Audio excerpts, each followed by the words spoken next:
सुबह उठते ही लक्ष्मी जी की दिव्य कथा सुन लो। जीवन में कभी धन की कमी नहीं रहेगी।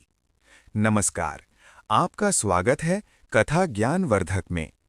कहानी उस समय की है जब सृष्टि में धन तो था लेकिन संतोष नहीं था, ऐश्वर्य तो था लेकिन शांति नहीं थी। और तभी देवताओं और मनुष्यों दोनों के हृदय में ये प्रश्न उठने लगा कि जब सब कुछ होते हुए भी जीवन अधूरा क्यों लगता है। तब स्वयं भगवान विष्णु ने बताया कि जहाँ लक्ष्मी केवल धन बनकर रहती हैं, वहाँ लोभ जन्म लेता है, लेकिन जहाँ लक्ष्मी विवेक, मर्यादा और श्रद्धा के साथ वास करती हैं, वहाँ समृद्धि टिकती है। और इसी सत्य को समझाने के लिए माता लक्ष्मी ने पृथ्वी पर एक साधारण स्त्री के रूप में अवतार लेने का निश्चय किया।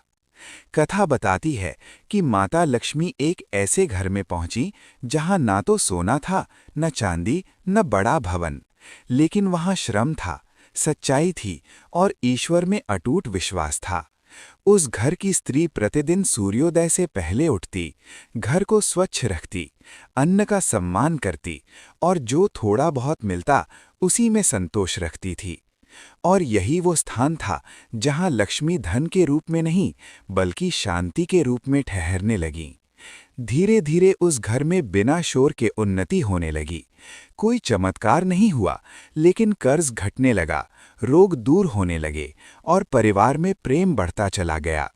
तब माता लक्ष्मी ने स्वयं प्रकट होकर कहा कि मैं वहां नहीं जाती जहां मुझे केवल बुलाया जाता है, मैं वहां रहती हूं जहां मुझे समझा जाता है।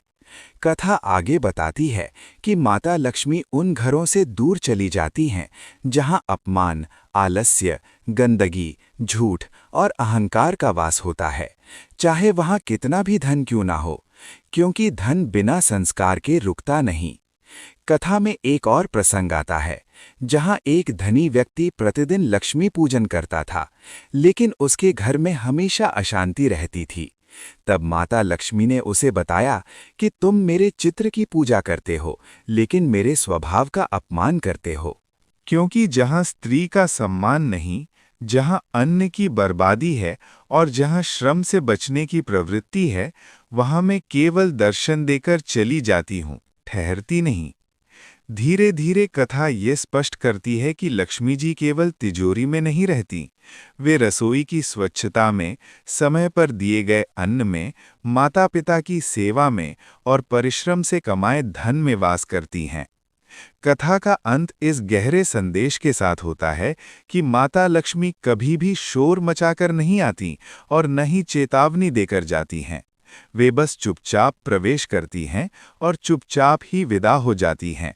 और जिस दिन घर से संतोष, विनम्रता और श्रद्धा चली जाती है, उसी दिन लक्ष्मी भी अपना कमल समेटकर प्रस्थान कर जाती हैं। इसलिए जो व्यक्ति केवल धन की नहीं बल्कि लक्ष्मी के स्वभाव की पूजा करता है, वही सच्चे अर्थों में जीवन में स्थायी समृद्धि प्राप्त करता है।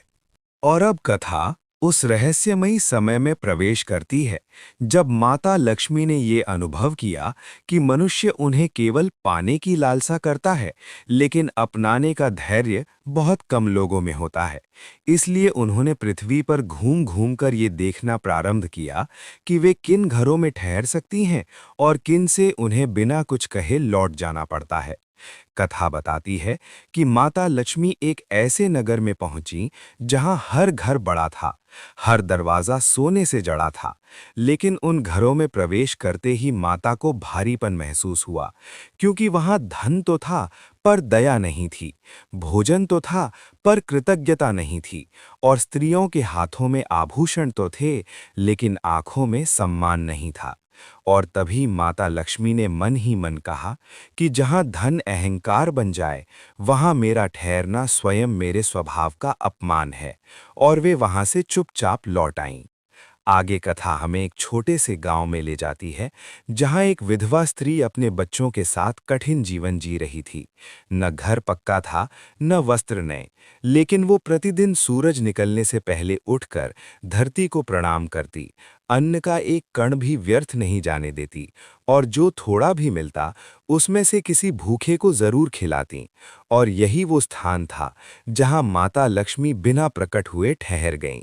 परिणाम स्वरूप धीरे धीरे उस स्त्री के जीवन में ऐसे अवसर आने लगे जिनका कोई दिखावटी कारण नहीं था, लेकिन जीवन संभलने लगा, बच्चे पढ़ने लगे और घर में शांति ने जन्म ले लिया। कथा यहाँ ये स्पष्ट करती है कि माता लक्ष्मी कभी तिजोरी देखकर नहीं रुकती, वे घर का वातावरण देखकर रुकती हैं। आगे एक और प्रसंग आता है जहाँ एक व्यापारी प्रतिदिन लक्ष्मी मंत्र का जाप करता था, लेकिन उसका व्यापार कभी स्थिर नहीं हो पाता था। तब स्वप्न में माता लक्ष्मी ने उसे दर्शन देकर कहा कि तुम मुझे पाने के लिए मंत्र जपते हो, लेकिन दिन में कई बार झूठ बोलकर मुझे स्वयं से दूर कर देते हो। और यही वो क्षण था जब उस व्यापारी को समझ आया कि लक्ष्मी जी का वास केवल पूजा से नहीं बल्कि आचरण से होता है। कथा आगे ये भी बताती है कि माता लक्ष्मी उन घरों से शीघ्र विदा हो जाती हैं जहां सुबह देर से उठना, गंदगी, आलस्य, अपशब्द, स्त्री का अपमान और अन्न का तिरस्कार होता है, क्योंकि ये सभी बातें उनके स्वभाव के विपरीत हैं। धीरे धीरे ये दिव्य कथा श्रोता को ये अनुभव कराने लगती है कि लक्ष्मी जी कोई बाहरी शक्ति नहीं बल्कि एक जीवंत चेतना है जो घर घर जाकर ये देखती हैं कि कहाँ उन्हें सम्मान मिलेगा और कहाँ केवल उपयोग। और जहाँ उन्हें केवल उपयोग की वस्तु समझा जाता है वहाँ वे क्षण भर भी नहीं रुकती। कथा के अंतिम चरण में माता लक्ष्मी स्वयं ये वरदान देती हैं कि जो व्यक्ति मेरे आने की नहीं बल्कि मेरे टिकने की चिंता करेगा वही सच्चे अर्थों में समृद्ध होगा। और यही कारण है कि ये लंबी घुमा फिरा कर सुनाई जाने वाली दिव्य कथा अंत में ये गहरा संदेश छोड़ जाती है कि माता लक्ष्मी को बुलाने के लिए मंत्र बहुत हैं, लेकिन उन्हें रोकने के लिए केवल एक ही मंत्र है: शुद्ध आचरण, संतोष और श्रद्धा।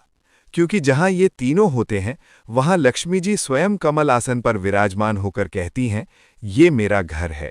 और अब ये दिव्य कथा उस सूक्ष्म रहस्य को खोलती है जिसे बहुत कम लोग समझ पाते हैं कि माता लक्ष्मी केवल बाहर से नहीं आती, वे भीतर से प्रकट होती हैं।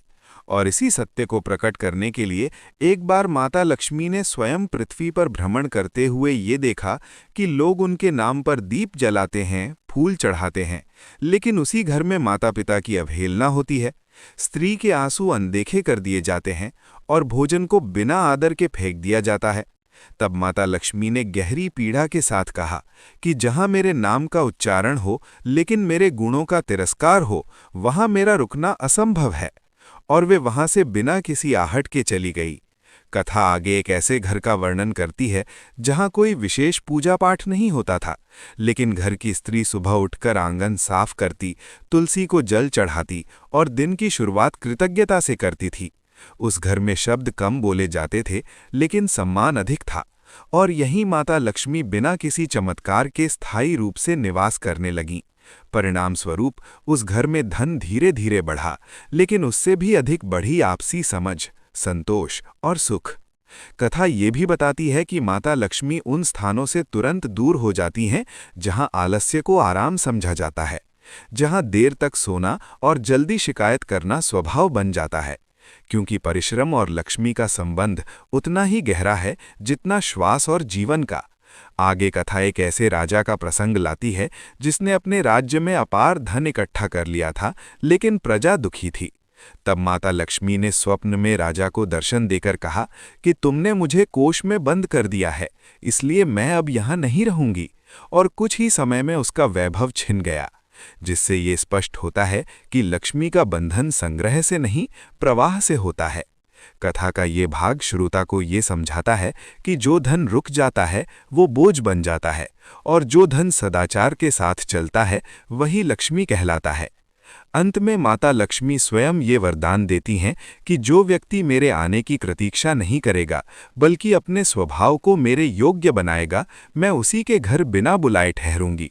और यही कारण है कि ये विशाल घुमा फिराकर सुनाई जाने वाली दिव्य कथा अंत में श्रोता के मन में ये भाव छोड़ देती है कि लक्ष्मी कोई बाहरी देवी नहीं बल्कि घर के संस्कारों की जीवित परीक्षा है, और जिस दिन घर में विनम्रता, स्वच्छता, परिश्रम और कृतज्ञता स्थायी हो जाती है, उसी दिन माता लक्ष्मी कमल के आसन पर विराजमान होकर कहती हैं, अब मुझे कहीं और जाने की आवश्यकता नहीं।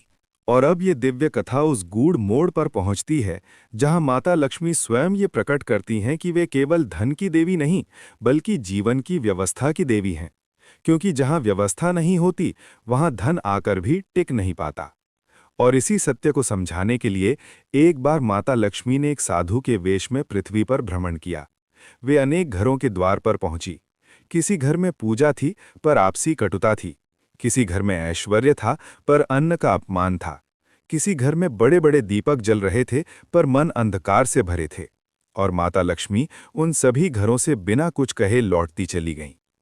आगे कथा एक ऐसे छोटे से घर का वर्णन करती है जहां कोई बड़ा पूजन नहीं था, लेकिन घर के सदस्य दिन की शुरुआत ईश्वर का स्मरण करके करते थे, समय पर कार्य करते थे, एक दूसरे की बात ध्यान से सुनते थे और जो मिलता उसमें संतोष रखते थे। और जैसे ही माता लक्ष्मी ने उस घर की देहरी पार की, वहां की हवा ही बदल गई। बिना किसी ताम झाम के जीवन में स्थिरता आने लगी, क्योंकि माता लक्ष्मी ने वहां धन के रूप में नहीं, बल्कि संतुलन के रूप में वास किया।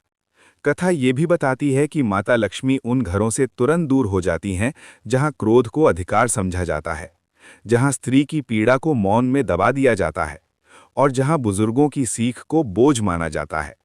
क्योंकि ऐसे घरों में धन आता तो है, लेकिन